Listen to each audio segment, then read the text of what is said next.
Hey guys, welcome back to our channel. So here's how to block inappropriate videos on YouTube.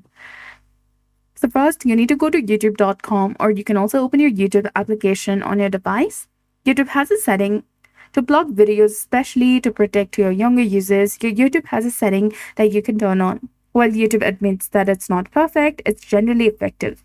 So first, go to YouTube and tap on the U button in the top right corner of your screen or your profile picture icon. Then after, you'll get the option of restricted mode, which is between display language and location. Select it. Now toggle the option of activate restricted mode. And this helps hide potentially mature videos, and no filter is 100% accurate. This mode also prevents others from changing the restricted mode setting in this browser. Remember that no filter is 100% accurate.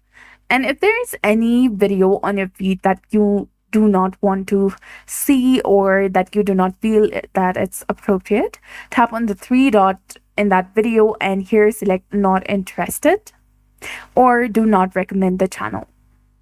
So that's it. I hope you found this video helpful. If you did, please like, share and subscribe. Thanks for watching. We'll see you again in the next one.